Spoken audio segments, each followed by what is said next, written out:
Oh, I think we are live Are we now. live? Great. Hello, everybody. My name is Paul Bass, and we are with Professor Carol in the History of Sacred Music. We have been going on with the class, with the course that is in the Circle of Scholars section of the professorcarol.com site. And this is, of course, open to anyone, and we've been enjoying our guests who come and ask questions and partake in this talk. So today, Professor Carol, we're going to be talking about, we're continuing the talk about Gregorian Chant, and we're going to discuss about the Mass in particular, also about the order, and getting to know, then finishing up, I believe, with getting to know the manuscripts. Is that correct? Well, we do approach a little bit about manuscripts, and I will tell you that next week's session, Mm-hmm. next week and the next two, there's going to be more and more information about manuscripts.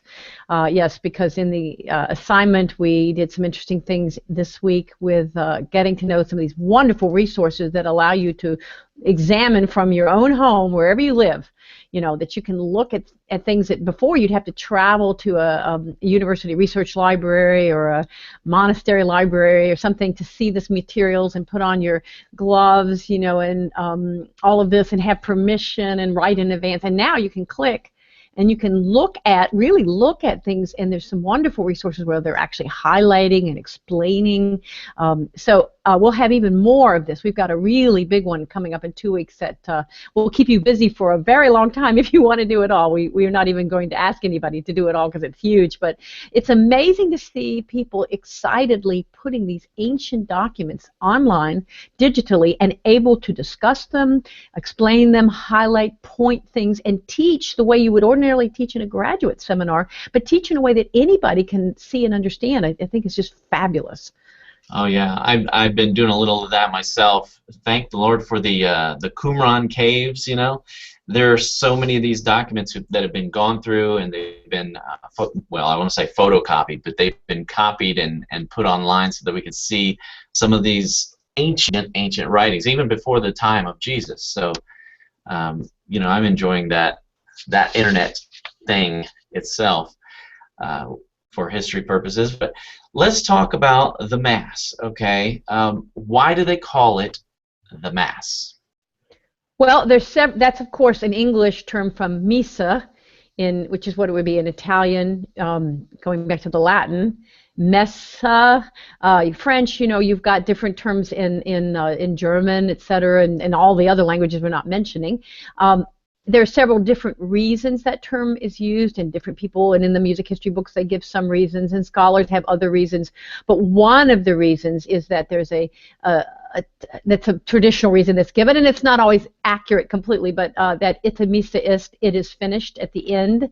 That's a dismissal. Think of the word dismissal, missa, dismiss, yeah. And of course, those words mean not just the Mass is at the end, but Christ's words on the cross. So that's kind of one of the strong origins of the term missa. Wow. That I like, and I think that's a good one to give initially to students because let's face it, when you begin teaching these topics, it's a lot of information. Well, I mean, just to throw this in, I mean, not many people put the words together, but when we talk about Christmas, the second part of Christmas is Mass. Yeah, there you go. That's what it was. It was the Christ Mass. So that's just a freebie there. If anybody, that's good. That's really good. Knew it, but we don't think about it that often. So okay, you begin the unit talking about introducing the Mass to a general setting, and you talk about how would you introduce this concept to your students when you were teaching in college in the university? Well, that was always a quandary for me, because especially these days you have very international components in your almost any college or university setting.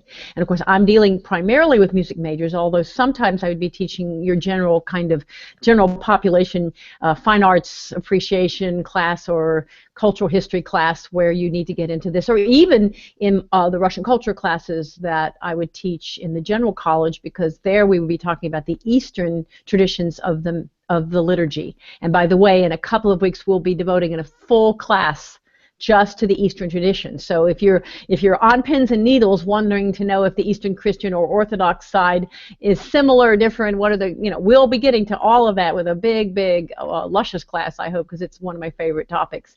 But at any rate, I would have that group, people who've been raised in all kinds of religious traditions or in no traditions at all, coming out of former communist countries, coming from Asian traditions with Muslim or Hindu or all kinds of Buddhist backgrounds. So there they all were, violinists and opera, future opera singers and trumpet players who pretty much, really didn't want to get too much. They wanted to be up practicing the trumpet, So there I had this group, or else you had kids who were business majors, and I always felt that this was terribly important. But Paul, when I learned it, of course, we learned in a different time. You had your book, you didn't have all this colorful resources like today.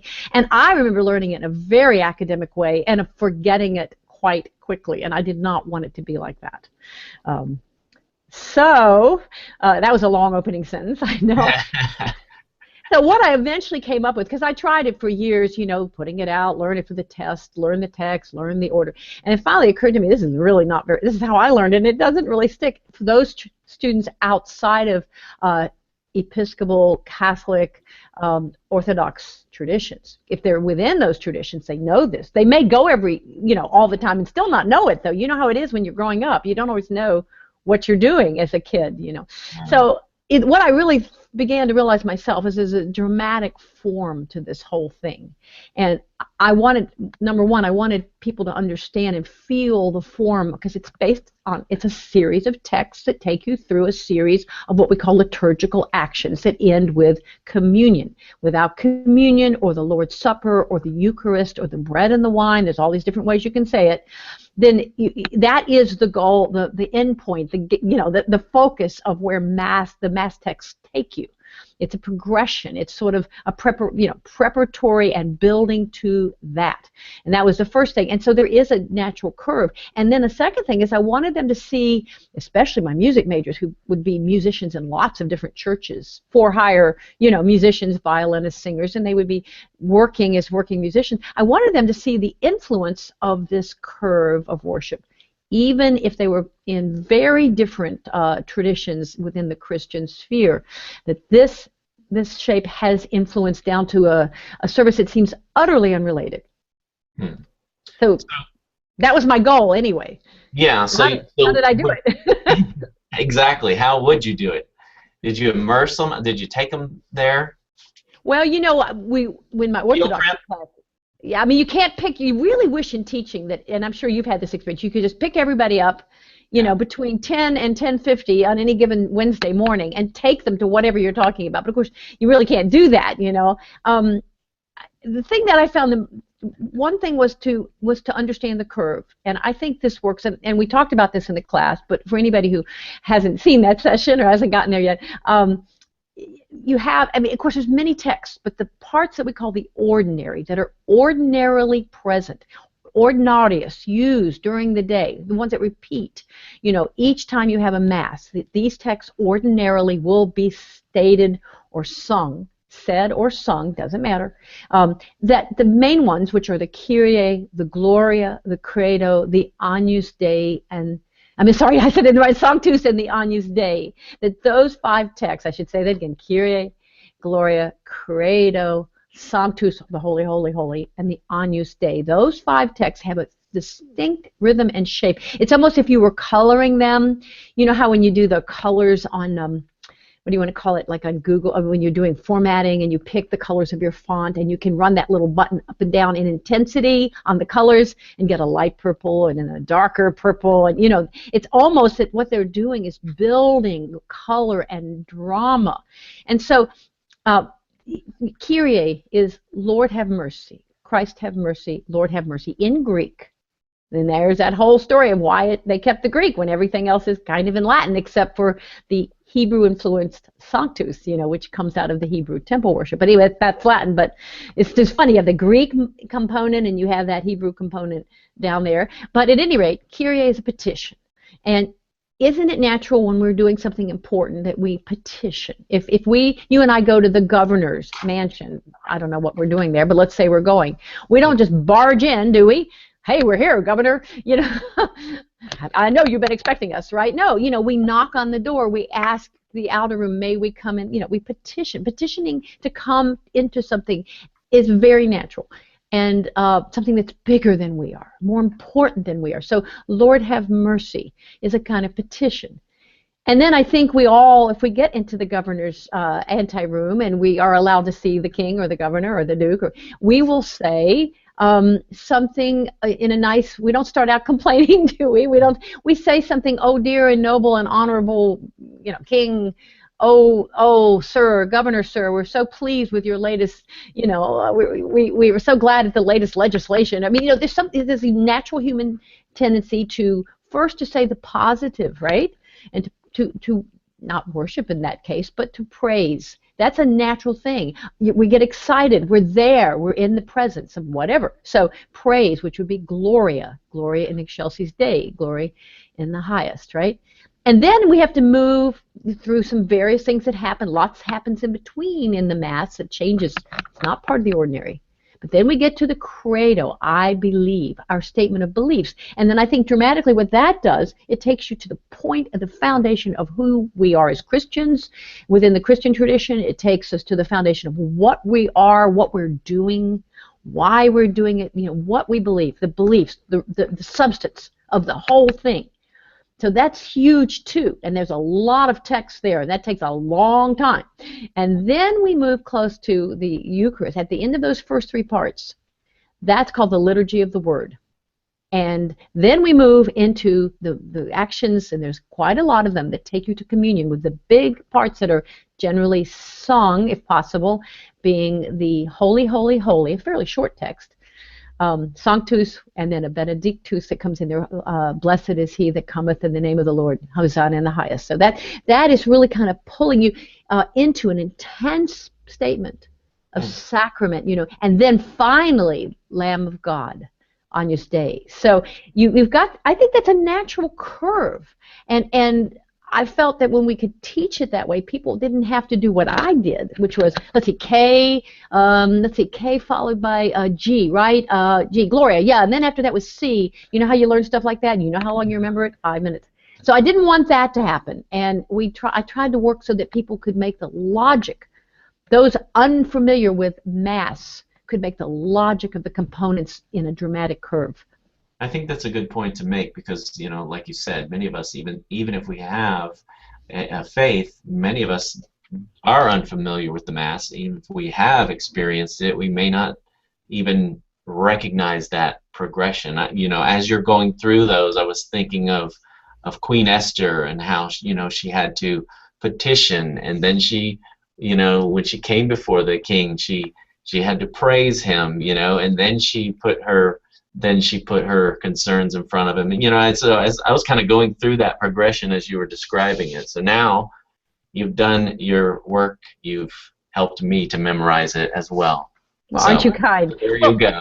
And the other part I think that was fun, because it's a long statement, and we can get back to this, but I think when people see that curve, they just exactly what you just so beautifully said. You begin to realize if you can pick up a Methodist bulletin, especially if it's for Communion Sunday, or a Presbyterian, or one of many other denominations. And then I would always ask the students, even if they weren't involved in a Christian tradition, most of them as musicians did play in churches, as hired musicians or in singing choirs. And I'd say, let's get these bulletins in here and let's all look and see the curves that we find in the worship service. And I think that's helpful too, to make the connections. I think it's also neat, and tell me if this is correct, would it be safe to say that anyone who is studying music history ends up, whether they're secular or not, ends up studying just this? Is that correct? You have to have it, especially if you're interested in, all of the people who, once we begin picking up real names of people who are composers, starting late medieval, and then Renaissance, Baroque. What are you going to do about the B minor Mass? Or we want to have Beethoven's Missa Solemnis. We want to know all those beautiful Mass settings of Bruckner or Schubert. Or there's so much great and important music that has, in later centuries, that will be settings of these same texts that we are now looking at in terms of Gregorian chant.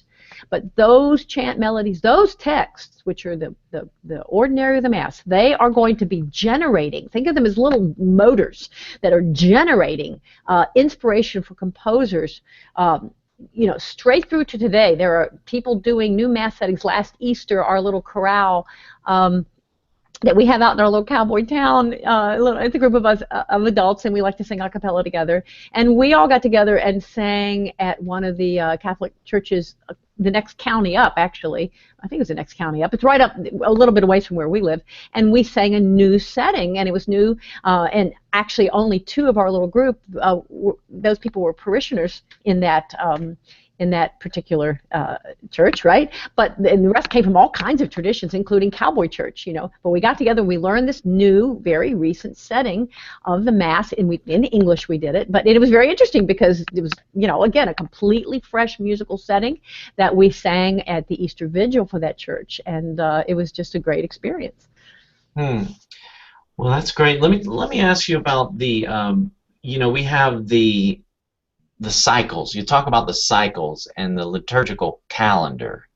First of all, as I understand, we all have many different types of cycles that we run off of, our year.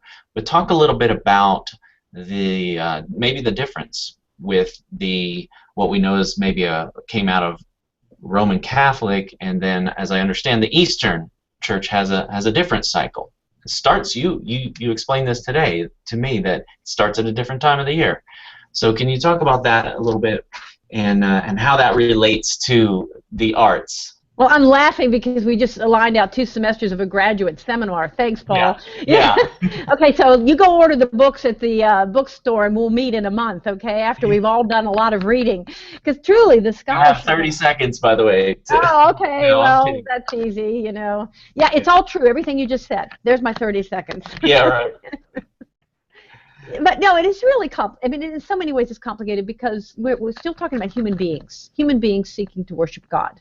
You see, so all of this that's developed over the centuries, it didn't come down from Mount Sinai the way the 10 Commandments did, right? It wasn't set in stone. It's taken a long time for some of this to develop. But cycles, you just said it. We all have cycles. Since I moved to an agricultural region, boy, am I ever aware of cycles. I didn't feel them so much in the city. But, the 3 weeks that the Indian paintbrush bloom in the yard, and then the 2 weeks that we get those little ladybugs that actually aren't ladybugs, but they look like ladybugs in November, and they're all over the curtains, and then they go away, and there's this cycle when the scorpions come out, more than, and people who live on the land, that's partly one of the reasons why this liturgical cycle was so natural, because in so many ways it follows the cycles of celebration and of, I'm saying, kind of the loosening of times. Like you think about Lent, which is one big season out of the liturgical cycle, which we're at this point actually in. But Emma's watching this in 3 more months. They'll be in a different period. But I remember when I learned, and maybe I've said this before. If I have, I apologize. But I was stunned the first time it really hit me. I was probably in my 40s when it really hit me. That Lent and the Lenten fasts that were done, which were very strict and still are very strict in the Eastern Christian world, very strict, correspond to that period of year when there isn't really very much food left in traditional agrarian society. All of the root vegetables have, are gone. I mean, the kids haven't been born yet, the new baby lambs, the baby calves and things. So there's not a lot of milk to be had. You know, there's not a lot left till the new growing season. So this period of fasting, while it's very much about a worshipful standpoint and a self-sacrifice, or not, maybe that's not even the right term, but you know, this preparation for the rejoicing of the Easter, the great feast of Easter, the Holy of Holies, the most dramatic point of the entire liturgical cycle of the year. Nonetheless, this pulling back for 40 days has a practical side, and this was explained to me by a monastic actually, who said, you know, there's not much left in the coffers, so it works out pretty well, you know, traditionally. And that just flabbergasted me. You know what I'm saying? When you really see how it works together, these cycles of the land and the cycles of worship. Wow. Okay, give me one difference with the Eastern and how they start their year. Well, and there are some differences, of course. Liturgical year. Yeah, exactly. I mean, many things. Easter fluctuates. You know, Easter can coincide with what Easter and Easter can coincide with Western Easter, but it also can be quite a few days or weeks off. You know, and that's interesting because of how the Paschal cycle is calculated, and you know a lot about that. I know, as you have done a lot of looking into Passover traditions, etc. But one of the ones that I find interesting is that the liturgical year for us starts on the first Sunday of Advent. You know, in the West, the first Sunday of Advent, that first candle is the beginning of the new Christian year, you know, and that Advent preparing for Christmas, and then off it marches, right? But in the East, it's in the fall, the beginning of the Christian year. And and when you think about how that ties in or tied in with harvest, and you know, that's one small difference. But I mean, it's a big difference actually. But it also, you have many saints that are celebrated. That's that Sanctorale, which we talked about in the lessons. There's certain saints that belong only to the East, that are acknowledged by the Western Christian Church, but not too many people jump up and down and in the Western world on Saint Boris and Saint Gleb Day. Maybe they should, but they don't. You know, so you have you have different saints and celebrations too that are fascinating to compare. Okay. Yeah, that's great. I mean, like you said, I would not say I'm an expert, but I definitely am doing a lot of study as a family on as you would say, the sacred year, the cycles that were given in the book of Exodus and Leviticus, and how the year starts in what's called Abib. It's called Nisan now in the modern Hebrew calendar.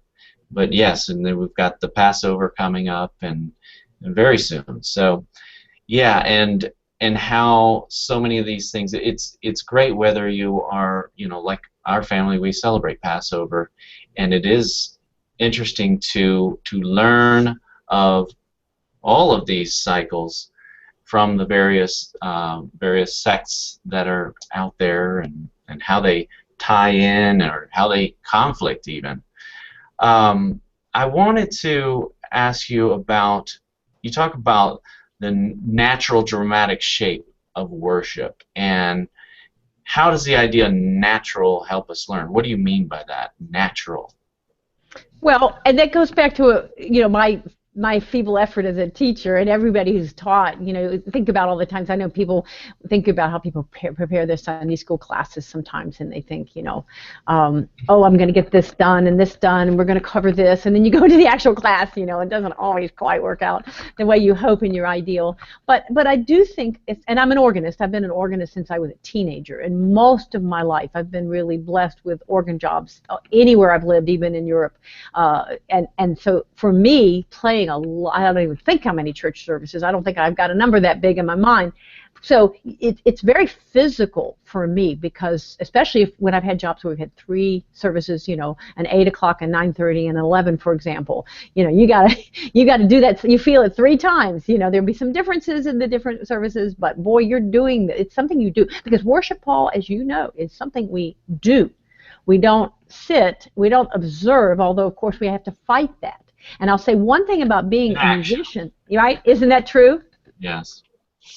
And I think for musicians, or singers or choir directors or people who participate by reading the Old Testament reading or the gospel or the prayers of the people, or all the different things that people do, or if there's a children's sermon that someone gets up and gives, or all the things that people do, it removes that standpoint of being the observer or this person who sits, which is what we must always we fight as lazy human beings. We like to just sit. Let's face it. Which is one reason the Orthodox don't sit; they stand.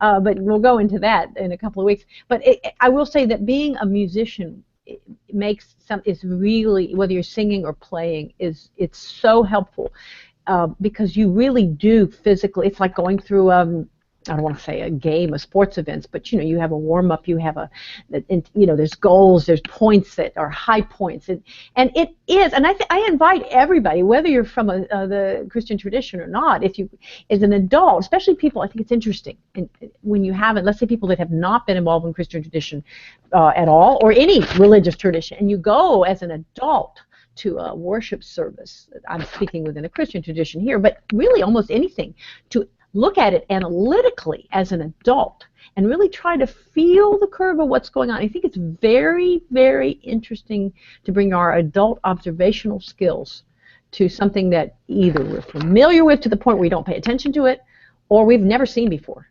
Okay, so that's the progression you were talking about in the beginning, where it progresses naturally in order. Is that correct?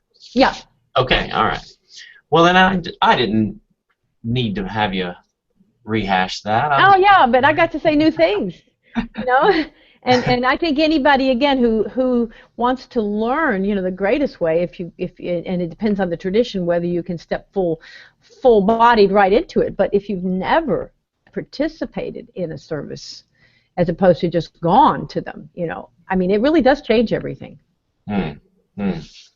Well, I don't know how to play the organ, but I will tell you that it's your fault. I visited a Baptist church in Tennessee somewhere, and there was an organ player, and I have to say, she was ancient. She was, I want to say she was, well, she was quite up there in age, but she was really putting her heart and soul into that performance of the organ in the worship service.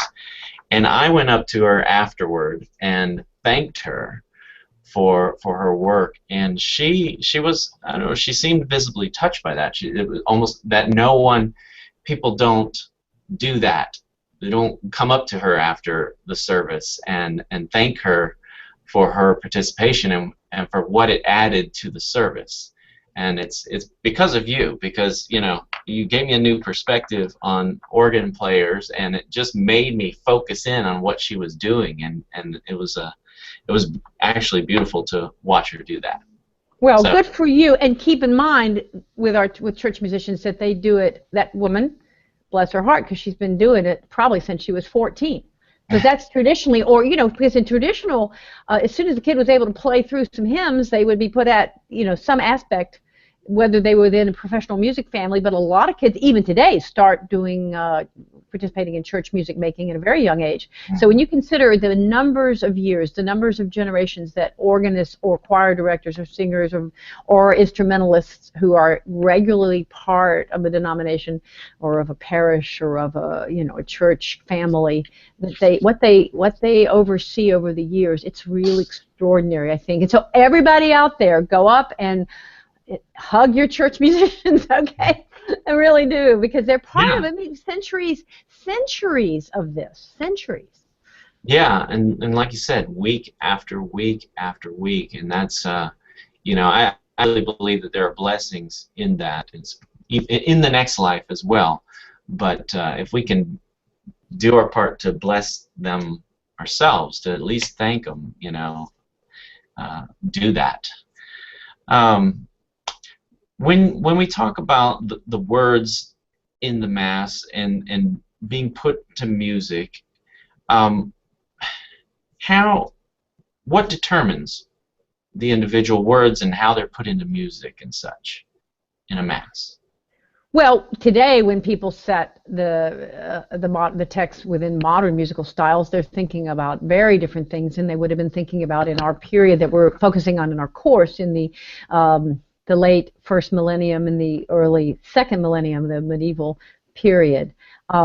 But the most important thing, you know, I've used this before, I'm going to say it, I'm sure many more times, prima le parole e dopo la musica, using the phrase that's often used for talking about setting of opera text, or cantata text, but first the words and then the music. And the words really do, whether you're talking about single line, we've been calling Gregorian chant or plain chant settings, or later on, you know, 500, 600 years later in big romantic choral and orchestra works, it's still the word that dictates things. So back to our Gregorian traditions. The fact is, some of these texts, like Kyrie eleison, which is usually said 3 times, Lord have mercy, Christe eleison, Christ have mercy, 3 times, Kyrie eleison, Lord have mercy, 3 times, so it's 3, 3, 3, or A, B, A, very nice symmetry there, right? But that's still not a lot of words. You know, that's just not a lot of words. So you can afford to, plus the beautiful words, Lord have mercy, they can be set what we call in an elaborate or actually melismatic or decorative way, so that you could have Kyrie, you know, that you could have lots of notes to one syllable, because that's what melismatic means. It means that you have a syllable, K, but you do lots of decorative notes to it.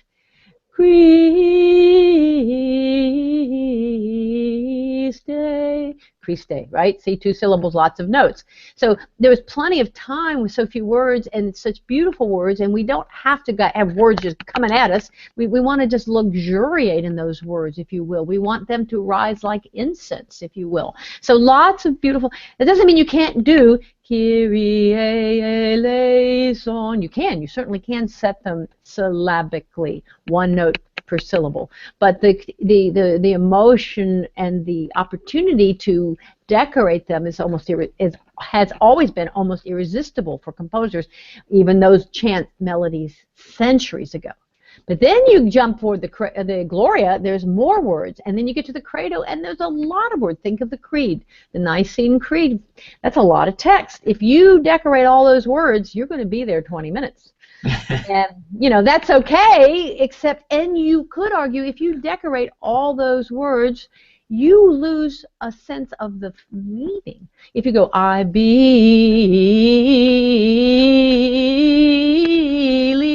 you know, that's not what we're trying to say. We're trying to say, I believe.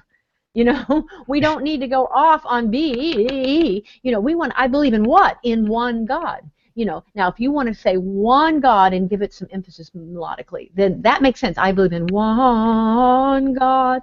That makes sense. But we can't possibly get through that whole text and decorate everything, or even half of it, or even 10% of it, maybe 10% of it, because we want to keep the coherent strength of the statement of belief, of faith. So that, there again, you know, the text is telling us, get it out, make it strong, make it clear, and, you know, make it alive through singing, but don't get bogged down into what later will be the great argument of beauty for the sake of beauty, if you will, that will obscure the force of that text. Well, you're striking a chord with me, and it's bringing a smile to my face, because you made me think about when I worked in baseball just out of college, and I worked a lot of spring training as well as minor league games. And one of the things that used to crack us up so much is what people like to do to the national anthem. And, you know, so someone who gets up there and they see themselves as quite the singer, they draw that thing out. But all you have to do is look at the ball players and look over at them, and you'll see the expressions on their face. They want to get through with the song, you know. They want to get to the game, and you made me think of that. And you know, you can Frank Sinatra or you can Mariah Carey the thing. Well, and you could say, well, that's a very secular example, but I think you're right about that, because, see, the national anthem, for many of us, especially of a certain age, it has the message. It doesn't, it's fine to have a beautiful, I mean, it's so beautiful anyway. It Right. doesn't need to be turned into somebody's salad bar or dessert bar, if you will. You know, it is, the substance is there. Whereas if maybe you could take a different text that doesn't have the tradition of opening a sports game, a baseball game, you know, and maybe it would invite more decoration. And that's the main thing here. Thinking about these texts, we invite our students as they encounter them, as they hear them, think about how, you know, how do they generate, what do they generate, what do they require, and that's how composers have thought. That's great. Well, I think we're coming up close to the end here. This has been great. I did want to point out, for those of you who are watching or listening, if you go on the website, you'll see a video. You'll see the video for the course, for this section of the course. And you interviewed Dr. Anderson, Professor Carol, and talked about the Sanctus. And tell me about that. Some of the things that he goes over, and the intensity of worship. Do we still have that kind of intensity in worship today? Well, you know, what's so, I think, always so wonderful about the courses of Professor Carol, and I say this as if I am an outsider, but I really think they're wonderful, particularly because we have so many fine people participating and have been blessed by that in every course we've done, you know, and you know that, Paul, because you've been part of the one we created, America's Exploring America's Musical Heritage.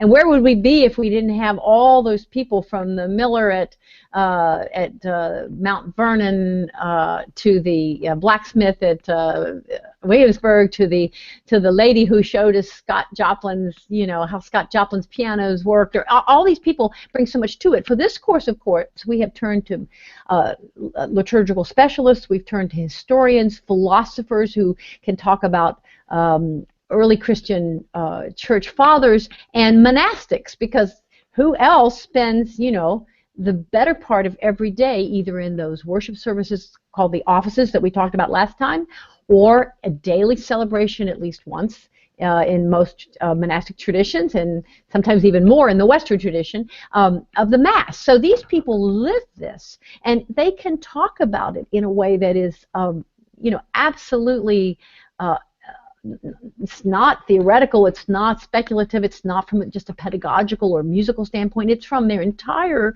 being of daily life, you know. So that is really great. Then the person you mentioned, Dr. Chris Anderson, who's a great scholar, teaches in the seminary at SMU, at Southern Methodist University, and is organist, and he's just fantastic teacher and scholar. He is so fond of talking about bringing out the biblical texts, and talking about, you know, how we see in Isaiah, for example, you know, that the church, when the angels sang back and forth, holy, holy, holy, which is the text of the Sanctus, Lord God Almighty, heaven and earth, you know, I mean, talking about how it's described that the pillars shook and the room is filled with smoke, and he is always taking it off of, well, here it is, here's this old text. He's making it almost like explosions go off, because that's how worship is described, particularly in the Old Testament, and particularly in the Old Testament, but also in the New Testament, you know, that these people weren't just sitting in the pew, kind of halfway singing a verse. And then the question is, can we recreate that? Do these texts help us recreate it? And can chant capture that kind of energy? Can you sing this simple single-line chant and still achieve the intensity of the pillar shaking and the room filling full of smoke? And, you know, until you experience it done that way, I think within monastic settings or in some of the very special parishes that have cultivated that intense, explosive ability of the musical settings, then I think it remains an open question academically. But boy, once you've experienced it, you don't ask that question anymore. Wow. That was a long sentence, wasn't it? Yeah. Well, I gave you another long question, and yeah, you did.